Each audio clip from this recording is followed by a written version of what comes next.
നമസ്കാരം. വയനാട് സീറ്റിൽ രൂക്ഷമായ അഭിപ്രായ തർക്കം പരിഹരിക്കാൻ ഉമ്മൻചാണ്ടിയുടെ സാന്നിധ്യത്തിൽ കോൺഗ്രസ് ചർച്ച ഇന്ന് തുടരും. ആറ്റിങ്ങൽ, ആലപ്പുഴ, വടകര സീറ്റിലും സ്ഥാനാർത്ഥികളെ നിശ്ചയിക്കുന്നതിൽ തർക്കം. ടി സിദ്ദിഖിനെ വയനാട്ടിൽ മത്സരിപ്പിക്കണമെന്ന നിർബന്ധത്തിൽ ഉമ്മൻചാണ്ടി തുടരുന്നു. ഗ്രൂപ്പ് തർക്കങ്ങൾക്കും അനിശ്ചിതത്വങ്ങൾക്കുമൊടുവിൽ ധാരണയാകാത്ത 4 സീറ്റിൽ ഇന്നും കോൺഗ്രസ് നേതൃത്വം ചർച്ച തുടരും. ദില്ലിയിൽ തുടരുന്ന രമേശ് ചെന്നിത്തല, മുല്ലപ്പള്ളി രാമചന്ദ്രൻ എന്നിവർ തർക്കപരിഹാരത്തിനായി പ്രത്യേക ഫോർമുല രൂപീകരിച്ചെങ്കിലും അംഗീകരിക്കില്ലെന്ന നിലപാടിലാണ് എ ഗ്രൂപ്പ്. അടിയന്തരമായി ദില്ലിയിലെത്തിയ ഉമ്മൻചാണ്ടി ഇന്നത്തെ ചർച്ചയിൽ വയനാട് വേണമെന്ന ആവശ്യത്തിൽ ഉറച്ചു നിൽക്കും. ഐ ഗ്രൂപ്പിന്റെ കൈവശമുള്ള മണ്ഡലം എ ഗ്രൂപ്പിന് വിട്ടു നൽകാനാകില്ലെന്നാണ് ചെന്നിത്തലയുടെ നിലപാട്. ടി സിദ്ദിഖിന് മത്സരിക്കാനാണ് എ ഗ്രൂപ്പ് സീറ്റ് ആവശ്യപ്പെടുന്നത്. എന്നാൽ ഷാനിമോൾ ഉസ്മാൻ സീറ്റിൽ മത്സരിക്കുമെന്ന് ഐ ഗ്രൂപ്പ് വ്യക്തമാക്കുന്നു. ആറ്റിങ്ങലിൽ അടൂർ പ്രകാശ് സ്ഥാനാർത്ഥിയാകുമെന്ന് ഉറപ്പിച്ചു. വടകരയിൽ വിദ്യാ ബാലകൃഷ്ണനെ സ്ഥാനാർത്ഥിയാക്കണമെന്നായിരുന്നു മുല്ലപ്പള്ളിയുടെ നിർദ്ദേശം. എന്നാൽ ദുർബല സ്ഥാനാർത്ഥിയാണെന്ന പ്രചാരണം ശക്തമായതിനെ തുടർന്ന് വിദ്യാ ബാലകൃഷ്ണനെ അന്തിമ ലിസ്റ്റിൽ ഉൾപ്പെടുത്തില്ലെന്ന് സൂചനയുണ്ട്. ഉമ്മൻചാണ്ടിയുടെ വിശ്വസ്തനായ ടി സിദ്ദിഖിനെ ആലപ്പുഴയിലേക്ക് മാറ്റാനും ചർച്ച നടക്കും. ഇന്ന് ചർച്ച ആരംഭിച്ചാലും അന്തിമ തീരുമാനം വൈകാനാണ് സാധ്യത. News bureau, Delhi. രാജ്മോഹൻ ഉണ്ണിത്താന്റെ സ്ഥാനാർത്ഥി പ്രഖ്യാപനത്തെ തുടർന്ന് കാസർഗോഡ് കോൺഗ്രസിൽ ഉയർന്ന കലാപം സംസ്ഥാന നേതൃത്വം ഇടപെട്ട് ഒതുക്കി.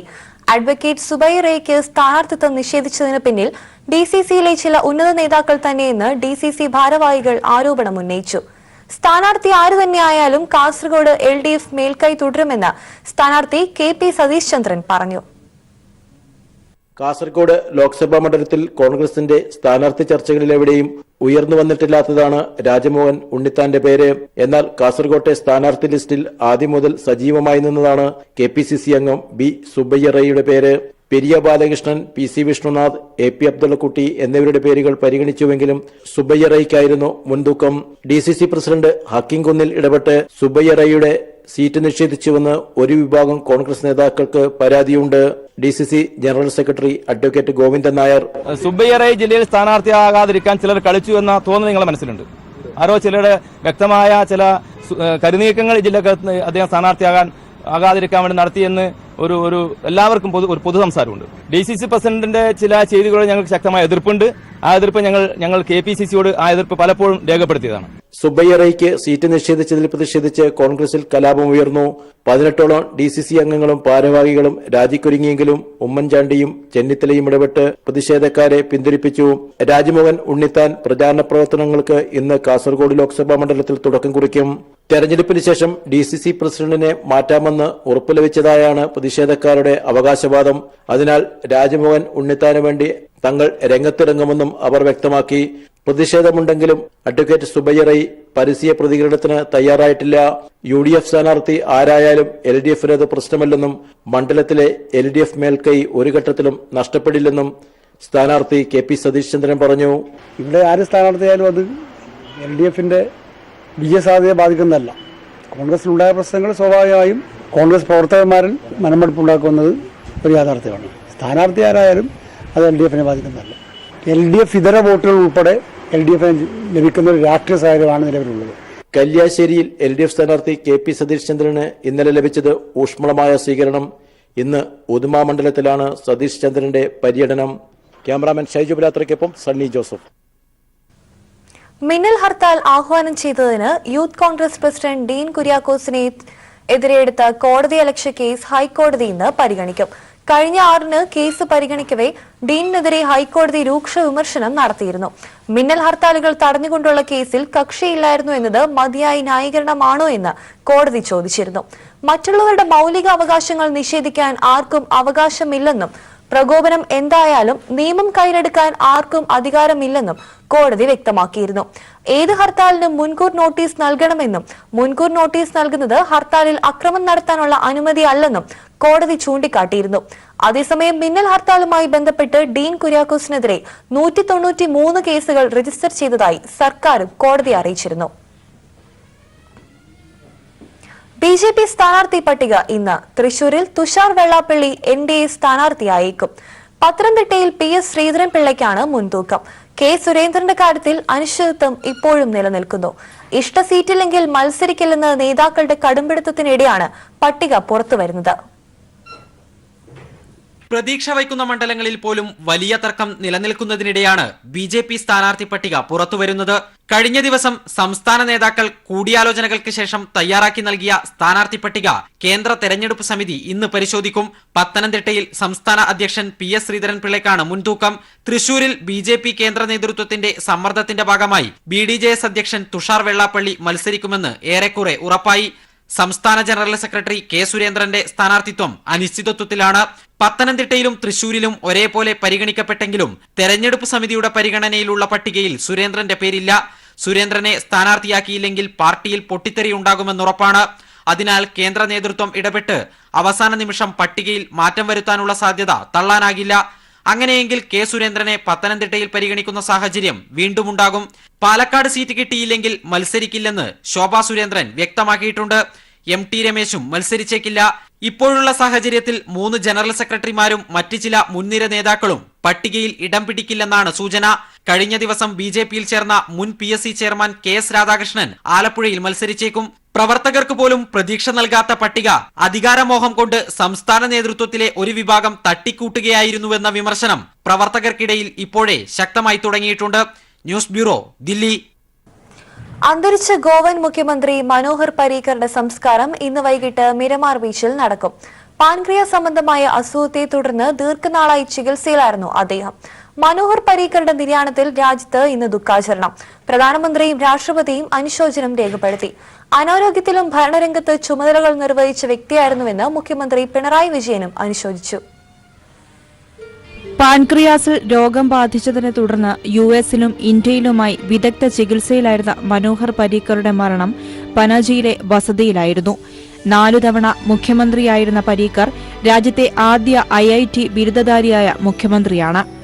ഗോവയിലെ മാപൂസയിൽ 1955 ഡിസംബർ 13 ജനിച്ച മനോഹർ പരീക്കർ RSSലൂടെ പൊതുപ്രവർത്തന രംഗത്തെത്തി. മുംബൈ IITയിൽ നിന്ന് എഞ്ചിനീയറിംഗ് ബിരുദം നേടിയ അദ്ദേഹം ബി.ജെ.പിയിലൂടെ 1994 നിയമസഭാംഗമായി. രാഷ്ട്രീയ നീക്കങ്ങൾക്കൊടുവിൽ 2000 ഒക്ടോബറിൽ ബി.ജെ.പി. ആദ്യമായി ഗോവയിൽ ഭരണത്തിലെത്തിയപ്പോൾ പരീക്കറെയാണ് മുഖ്യമന്ത്രി സ്ഥാനം ഏൽപ്പിച്ചത്. 2002 ഫെബ്രുവരിയിൽ നിയമസഭ പിരിച്ചുവിട്ടെങ്കിലും തെരഞ്ഞെടുപ്പിനെ തുടർന്ന് കൂട്ടുകക്ഷി മന്ത്രിസഭയെ നയിച്ച് ജൂണിൽ വീണ്ടും മുഖ്യമന്ത്രിയായി. തുടർന്ന് 2005 ഭരണം നഷ്ടപ്പെട്ടെങ്കിലും 2012 മൂന്നാം വട്ടം മുഖ്യമന്ത്രി സ്ഥാനത്തെത്തി. 2014 ലോക്സഭാ തെരഞ്ഞെടുപ്പിൽ വിജയിച്ച് കേന്ദ്ര പ്രതിരോധ മന്ത്രിയായ പരീക്കർ 2014 നവംബർ മുതൽ 2017 മാർച്ച് വരെ ആ സ്ഥാനത്ത് തുടർന്നു.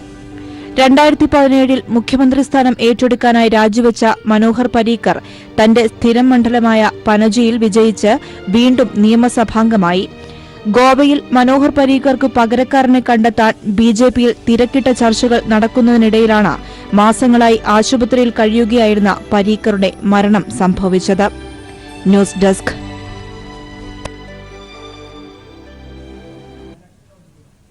ആദ്യഘട്ട തെരഞ്ഞെടുപ്പിനായി തെരഞ്ഞെടുപ്പ് കമ്മീഷന്റെ വിജ്ഞാപനം ഇന്ന് പുറത്തിറങ്ങും. 91 ലോക്സഭാ സീറ്റുകളിലേക്കാണ് വിജ്ഞാപനം ഉണ്ടാവുക. 7 ഘട്ടങ്ങളിലായുള്ള തെരഞ്ഞെടുപ്പിൽ ഏപ്രിൽ 11-നാണ് ആദ്യ വോട്ടെടുപ്പ്. അരുണാചൽ പ്രദേശ്, ആന്ധ്രാപ്രദേശ്, സിക്കിം, ഒഡീഷ എന്നീ സംസ്ഥാന നിയമസഭകളിലേക്കുള്ള പ്രഖ്യാപനവും ഇന്നുണ്ടാകും. വിജ്ഞാപനത്തിന് ശേഷം നാമനിർദ്ദേശ പത്രികകൾ സമർപ്പിക്കാൻ കഴിയും. നാമനിർദ്ദേശ പത്രിക സമർപ്പിക്കേണ്ട അവസാന തീയതി മാർച്ച് 25-നാണ്.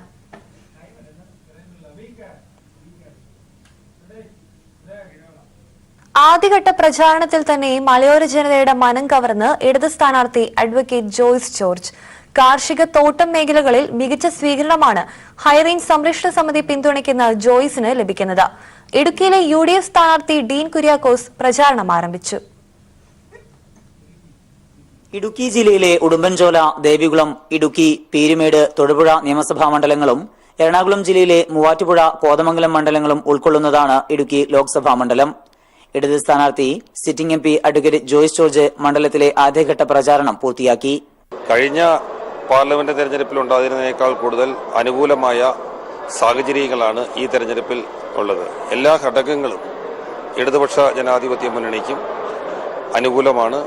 അതുകൊണ്ട് തന്നെ കൂടുതൽ ആത്മവിശ്വാസത്തോടു കൂടിയാണ് ഈ തെരഞ്ഞെടുപ്പിനെ സമീപിക്കുന്നത്. എല്ലാ വിഭാഗം ജനങ്ങളുടെയും അകമഴിഞ്ഞ പിന്തുണയുണ്ട്. ആ ആളുകളുടെ വലിയ തോതിലുള്ള തെരഞ്ഞെടുപ്പുമായി ബന്ധപ്പെട്ടുള്ള സഹായവും ഈ പ്രാവശ്യം നമുക്ക് ലഭിക്കുന്നുണ്ട്. അഖിലേന്ത്യാ ജനാധിപത്യ മഹിളാ അസോസിയേഷന്റെ നേതൃത്വത്തിൽ നടത്തുന്ന വനിതാ പാർലമെന്റിന്റെ പിന്തുണയും പ്രചാരണ രംഗത്ത് ജോയ്സിന് കരുത്താണ്. UDF സ്ഥാനാർത്ഥി ഡീൻ കുര്യാക്കോസിന്റെ പ്രചാരണത്തിന് ഞായറാഴ്ച തുടക്കമായി. 100% ഈ പാർലമെന്റ് മണ്ഡലം ഐക്യമുന്നണിക്ക് അനുകൂലമാണ്. ഡീൻ PJ ജോസഫുമായി കൂടിക്കാഴ്ച നടത്തി. LDF സ്ഥാനാർത്ഥിയുടെ ആദ്യഘട്ട പ്രചാരണം പൂർത്തിയായപ്പോഴാണ് UDF സ്ഥാനാർത്ഥിയുടെ പ്രചാരണത്തിന് തുടക്കമായത്. ഇനി NDA സ്ഥാനാർത്ഥി ആരെന്ന് വ്യക്തമാകുന്നതോടെ മണ്ഡലത്തിൽ പ്രചാരണം കൂടുതൽ ശക്തമാകും. ഇടുക്കിയിൽ നിന്ന് ദിലീപ് ഗോപിക്കൊപ്പം സമീർ വഴങ്ങോട്. മലപ്പുറത്ത് LDF ആദ്യഘട്ട മണ്ഡല പര്യടനം പൂർത്തിയാക്കി. പഞ്ചായത്ത് തല കൺവെൻഷനുകളും കുടുംബയോഗങ്ങളും ആരംഭിച്ചു. അതേസമയം പോപ്പുലർ ഫ്രണ്ടുമായി കൂടിക്കാഴ്ച നടത്തി വെട്ടിലായ PK കുഞ്ഞാലിക്കുട്ടി തെരഞ്ഞെടുപ്പ് പ്രചരണം പുനരാരംഭിച്ചു. SDPIയുമായി രഹസ്യ ചർച്ച നടത്തി വെട്ടിലായ PK കുഞ്ഞാലിക്കുട്ടി ഇന്ന് പ്രചരണം പുനരാരംഭിച്ചു. നാളെ മുതൽ കുഞ്ഞാലിക്കുട്ടി മണ്ഡല പര്യടനം ആരംഭിക്കും. കടുത്ത വെയിലായതിനാൽ വൈകിട്ട് 4 മണിക്ക് ശേഷമാണ് പ്രചരണ പരിപാടികൾ ക്രമീകരിച്ചിരിക്കുന്നത്. SDPI ബന്ധം ലീഗ് അണികളിലും അങ്കലാപ്പുണ്ടാക്കിയ സാഹചര്യത്തിൽ ഇക്കാര്യങ്ങൾ കുഞ്ഞാലിക്കുട്ടി വിശദീകരിക്കേണ്ടി വരും.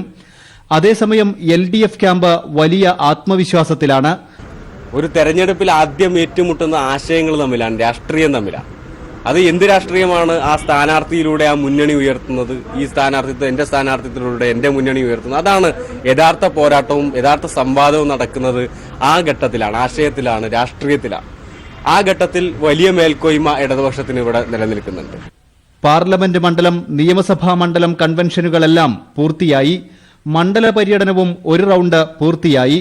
പഞ്ചായത്ത് തല കൺവെൻഷനുകളാണ് ഇപ്പോൾ നടക്കുന്നത്. കുടുംബയോഗങ്ങളിലേക്കും LDF ഉടൻ കടക്കും.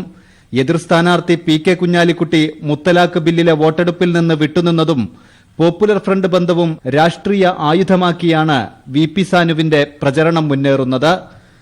News bureau, Malappuram. ജന്മനാടിന്റെ സ്നേഹാദരങ്ങൾ ഏറ്റുവാങ്ങി വടകര LDF സ്ഥാനാർത്ഥി P ജയരാജന്റെ മണ്ഡല പര്യടനം. കൂത്തുപറമ്പ് നിയോജക മണ്ഡലത്തിലെ വോട്ടർമാരെ നേരിട്ട് കണ്ട് വോട്ട് അഭ്യർത്ഥിക്കാൻ എത്തിയതായിരുന്നു P ജയരാജൻ. കൂത്തുപറമ്പ്, പാനൂർ മേഖലയിലെ രക്തസാക്ഷി കുടുംബങ്ങളെയും P ജയരാജൻ സന്ദർശിച്ചു. കൂത്തുപറമ്പുകാർക്ക് കുടുംബാംഗത്തെ പോലെയാണ് P ജയരാജൻ. നാടിന്റെ ജനമനസ്സറിഞ്ഞ പ്രിയ നേതാവിന്റെ വലിയ വിജയം കാണാൻ കാത്തിരിക്കുകയാണ് എല്ലാവരും. വടകരയുടെ ജനമനസ് തേടിയുള്ള P ജയരാജന്റെ പര്യടനം കൂത്തുപറമ്പ് നിയോജക മണ്ഡലത്തിൽ എത്തിയപ്പോൾ എങ്ങും ലഭിക്കുന്നത് സ്നേഹോഷ്മളമായ സ്വീകരണം. 3 തവണ P ജയരാജനെ റെക്കോർഡ് ഭൂരിപക്ഷത്തിൽ നിയമസഭയിൽ എത്തിച്ച കൂത്തുപറമ്പ് നിയോജക മണ്ഡലം ലോക്സഭാ തിരഞ്ഞെടുപ്പിലും ചരിത്രം ആവർത്തിക്കാൻ ഒരുങ്ങുകയാണ്. പ്രചരണത്തിൽ P ജയരാജൻ ഏറെ മുന്നിലെത്തിക്കഴിഞ്ഞു. വലിയ നിലക്കുള്ള സ്വീകാര്യതയാണ് ഇടതുപക്ഷ ജനാധിപത്യ മുന്നണി സ്ഥാനാർത്ഥി എന്ന നിലയ്ക്ക് എനിക്ക് ലഭിക്കുന്നത്. അത് പൊതുവിലുള്ള ഒരു രാഷ്ട്രീയ അന്തരീക്ഷം കൂടിയാണ്. ഇടതുപക്ഷ ജനാധിപത്യ മുന്നണിക്ക് അനുകൂലമായിട്ടുള്ള ഒരു രാഷ്ട്രീയ അന്തരീക്ഷം കേരളത്തിൽ ശക്തിപ്പെട്ടിട്ടുണ്ട്. പ്രത്യേകിച്ച് ഈ കന്നി വോട്ടർമാരായിട്ടുള്ള ആളുകൾ അവർ ഇടതുപക്ഷത്തിനൊപ്പമാണ് എന്ന് പ്രഖ്യാപിക്കുന്ന ആവേശകരമായിട്ടുള്ള അനുഭവമാണ് ഈ പര്യടനത്തിലുണ്ടായിട്ടുള്ളത്. കൂത്തുപറമ്പ്, പാനൂർ മേഖലകളിലെ രക്തസാക്ഷി കുടുംബങ്ങളെയും P ജയരാജൻ സന്ദർശിച്ചു. Pattiam, Mokeri east, Panoor, Puthur, Cheruvanchery, Kottayam south, Kottayam north, Koothuparamba east, Koothuparamba west തുടങ്ങിയ മേഖലകളിലായിരുന്നു വോട്ടർമാരെ നേരിട്ട് കണ്ടുകൊണ്ടുള്ള പര്യടനം. News bureau, Kannur. കണ്ണൂർ ലോക്സഭാ മണ്ഡലം LDF സ്ഥാനാർത്ഥി PK ശ്രീമതി ടീച്ചർക്ക് കണ്ണൂർ ജില്ലയിലെ മലയോര മേഖലയിൽ ആവേശകരമായ സ്വീകരണം. MP എന്ന നിലയിൽ കർഷക പ്രശ്നങ്ങളിൽ സജീവമായി ഇടപെട്ട ശ്രീമതി ടീച്ചർക്ക് UDF കേന്ദ്രങ്ങളിൽ ഉൾപ്പെടെ വലിയ പിന്തുണയാണ് ലഭിക്കുന്നത്. രാഷ്ട്രീയ വ്യത്യാസമില്ലാതെയാണ് കണ്ണൂർ ജില്ലയിലെ മലയോര ജനത PK ശ്രീമതി ടീച്ചർക്ക് പിന്തുണ പ്രഖ്യാപിക്കുന്നത്. മലയോര കർഷകർക്ക് വേണ്ടി ശ്രീമതി ടീച്ചർ കഴിഞ്ഞ 5 വർഷം നടത്തിയ ഇടപെടലുകളാണ് ഈ സ്വീകാര്യതയ്ക്ക് പിന്നിൽ. ഇരിക്കൂർ നിയോജക മണ്ഡലത്തിൽപ്പെട്ട ആലക്കോട്, തിമിരി, തേർത്തല്ലി, കാർത്തികപുരം, കൊട്ടയാട്, ചെമ്പേരി, വഞ്ചിയം തുടങ്ങിയ മേഖലകളിലൂടെയായിരുന്നു പര്യടനം. എല്ലായിടത്തും ലഭിച്ചത് ആവേശകരമായ സ്വീകരണം. വളരെയധികം കഴിഞ്ഞ പ്രാവശ്യത്തിനേക്കാൾ കൂടുതൽ ആവേശവും സന്തോഷവും ഈ തെരഞ്ഞെടുപ്പിൽ ഇടതുപക്ഷ ജനാധിപത്യ മുന്നണിയോടും സ്ഥാനാർത്ഥിയോടും നമ്മുടെ മലയോര മേഖലയിലെ ജനങ്ങൾ, കർഷകർ, സുഹൃത്തുക്കൾ കാണിക്കുന്നുണ്ട് എന്നുള്ളതാണ് ഞങ്ങൾക്കെല്ലാം അനുഭവപ്പെട്ടത്. ഞായറാഴ്ച ദിവസം ക്രിസ്ത്യൻ ദേവാലയങ്ങളിൽ പ്രാർത്ഥനയ്ക്കെത്തിയ വിശ്വാസികളെ കണ്ടും ശ്രീമതി ടീച്ചർ പിന്തുണ അഭ്യർത്ഥിച്ചു. ആലക്കോട് സെന്റ് മേരീസ് ചർച്ച് വികാരി father Antony Anakkallu, Chemperi saint Mary's Forane പള്ളി വികാരി ഫാദർ ജോർജ് കാഞ്ഞിരങ്ങാട് എന്നിവരെയും സന്ദർശിച്ചു. ക്രിസ്ത്യൻ ന്യൂനപക്ഷ മേഖലകളിൽ സ്ത്രീകളും കുട്ടികളും ഉൾപ്പെടെ 100 കണക്കിന് പേരാണ് ടീച്ചറെ സ്വീകരിക്കാൻ എത്തിയത്. News bureau, Kannur. ഗ്രൂപ്പില്ലാത്തവരെ കേരളത്തിൽ വെട്ടിനിർത്തിയെന്ന് കോൺഗ്രസ് നേതാവും ദളിത് ഫെഡറേഷൻ പ്രസിഡന്റുമായ P Ramabhadran. VM സുധീറിനെയും MM ഹസനെയും വെട്ടിനിർത്തിയപ്പോൾ KV തോമസിന് കിട്ടിയ പകരം സ്ഥാനങ്ങൾ നൽകിയില്ലെന്നും പിന്നോക്ക സമുദായങ്ങളെ സ്ഥാനാർത്ഥി നിർണയത്തിൽ അവഗണിച്ചുവെന്നും പി രാമഭദ്രൻ കുറ്റപ്പെടുത്തി. കോൺഗ്രസിനു വേണ്ടി പതിറ്റാണ്ടുകളായി സേവനമനുഷ്ഠിക്കുകയും ആ ദളിത് സംഘടനകളെ കോൺഗ്രസിനോട് അടുപ്പിക്കുകയും ചെയ്തിരുന്ന കേരള ദളിത് ഫെഡറേഷന്റെ സംസ്ഥാന പ്രസിഡന്റ് പി രാമഭദ്രൻ, അദ്ദേഹവും ഒരുപക്ഷെ കോൺഗ്രസിലെ ഒരു ബലിമൃഗമായി മാറി എന്നുള്ളതാണ് യാഥാർത്ഥ്യം. ഇപ്പോഴത്തെ കോൺഗ്രസിന്റെ ഈ രാഷ്ട്രീയം, ഇപ്പോഴത്തെ ഒരു സാഹചര്യം, തെരഞ്ഞെടുപ്പ് രംഗം, സ്ഥാനാർത്ഥികളെ നിശ്ചയിക്കുന്ന സമയം അതുപോലും പൂർത്തീകരിക്കാൻ കഴിയുന്നില്ല. ഒരു കോൺഗ്രസിന്റെ നേതാവെന്ന നിലയിൽ ഇക്കാര്യത്തിൽ താങ്കളുടെ നിലപാടെന്ന്? വളരെ പരിഹാസപരമായ ഒരു രാഷ്ട്രീയ നാടകമാണ് ഡൽഹിയിലും കേരളത്തിൻ്റെ പല കേന്ദ്രങ്ങളിലും യുവജനങ്ങൾക്ക്, യൂത്ത് കോൺഗ്രസ്, KSU തുടങ്ങിയിട്ടുള്ള യുവജനങ്ങൾക്ക്, മഹിളാ കോൺഗ്രസ്, സേവാദൾ, INTUC തുടങ്ങിയ പോഷക സംഘടനകൾക്കും പിന്നെ അവരുടെ ഒരു ദളിത് സംഘടനയുണ്ട്, അതിൻ്റെ ആളുകൾക്ക് ഒന്നും പ്രാതിനിധ്യം കൊടുക്കാതെ കുറേ നേതാക്കന്മാരുടെ ഏജന്റന്മാർക്ക് മാത്രം ഗ്രൂപ്പ് അടിസ്ഥാനത്തിലുമാണ് സീറ്റും വീതം വയ്ക്കുന്നത്. Shri VM Sudheeran KPCC president സ്ഥാനത്ത് നിന്ന് അദ്ദേഹത്തെ എടുത്ത് പുറത്തെറിഞ്ഞപ്പോൾ അദ്ദേഹത്തിന് ഇന്ന് വരെ ഒരു സ്ഥാനവും കൊടുത്തിട്ടില്ല. AICC ജനറൽ സെക്രട്ടറി സ്ഥാനം, രാജ്യസഭാ അംഗത്വം ഇതൊക്കെ നൽകുമെന്നാണ് പറഞ്ഞിരുന്നത്. അതുപോലെ ശ്രീ MM ഹസനെ KPCC പ്രസിഡന്റ് സ്ഥാനത്ത് നിന്ന് എടുത്ത് കളഞ്ഞിട്ടും MM ഹസനും അർഹമായ ഒരു പ്രാതിനിധ്യം കൊടുത്തിട്ടില്ല.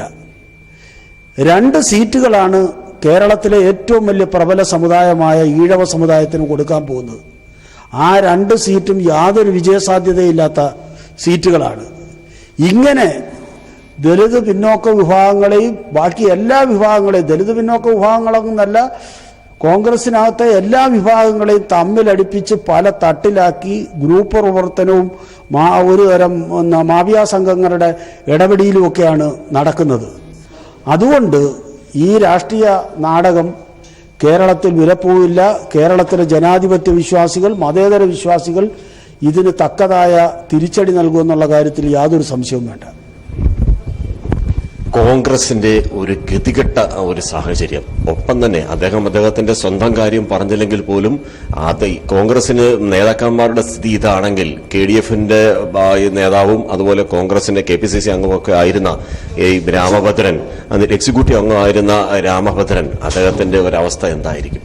കൊല്ലത്ത് നിന്ന് ക്യാമറമാൻ പ്രമോദ് പന്നിയോടിനൊപ്പം രാജ്കുമാർ. കാലത്തിന് മായ്ക്കാൻ കഴിയാത്ത ചരിത്ര പോരാട്ടത്തിന്റെ അടയാളം ഇപ്പോഴും ആലത്തൂർ കാവശ്ശേരിയിലുണ്ട്. അടിയന്തരാവസ്ഥയ്ക്ക് ശേഷം നടന്ന തെരഞ്ഞെടുപ്പിന്റെ ചുവരെഴുത്താണ് 42 വർഷങ്ങൾക്ക് ശേഷവും കാവശ്ശേരി ഗ്രാമത്തിൽ ഇപ്പോഴും മായാതെ കിടക്കുന്നത്. EMS ജ്യോതി ബസു സിന്ദാബാദ്. ഇന്ദിര ജയിലിലേക്ക്, ശിവരാജ മേനോൻ പാർലമെന്റിലേക്ക്. ഇന്ദിര മുട്ടാതെ, മൊറാർജിയോട് മുട്ടാതെ. 77-ൽ നാടെങ്ങും മുഴങ്ങിയ മുദ്രാവാക്യങ്ങളിൽ പലതും കാവശ്ശേരി ഗ്രാമത്തിന്റെ ചുവരുകളിൽ തീഷ്ണമായ രാഷ്ട്രീയ പോരാട്ടത്തിന്റെ ഓർമ്മകളായി ഇപ്പോഴുമുണ്ട്. അടിയന്തരാവസ്ഥയ്ക്ക് ശേഷം നിയമസഭയിലേക്കും പാർലമെന്റിലേക്കും ഒരുമിച്ചുള്ള തിരഞ്ഞെടുപ്പ്. കാവശ്ശേരി ഉൾപ്പെടുന്ന ആലത്തൂർ നിയമസഭാ മണ്ഡലം EMSന്റെ സാന്നിധ്യം കൊണ്ട് ശ്രദ്ധയാകർഷിച്ചു. പാലക്കാട് പാർലമെന്റ് മണ്ഡലത്തിൽ ഇടതുമുന്നണി സ്ഥാനാർത്ഥി T. ശിവരാജ മേനോൻ. ജനാധിപത്യ വിശ്വാസികൾ ഇന്ദിരാ ഭരണത്തിനെതിരായ പ്രചാരണ പ്രവർത്തനങ്ങളിൽ ഏർപ്പെട്ടു. രാത്രി അരണ്ട വെളിച്ചത്തിൽ കാവശ്ശേരിയിലും ചുവരാകെ തിരഞ്ഞെടുപ്പാവേശം തെളിഞ്ഞുവന്നു. മാനുവേട്ടനും സംഘവുമാണ് കാവശ്ശേരിയിൽ ചുവരെഴുത്തിന് നേതൃത്വം നൽകിയത്. ഈ ചുവരെഴുത്തുകൾ പോലെ അന്നത്തെ ഓർമ്മകൾ മായാതെ മാനുവേട്ടന്റെ മനസ്സിൽ ഇപ്പോഴുമുണ്ട്.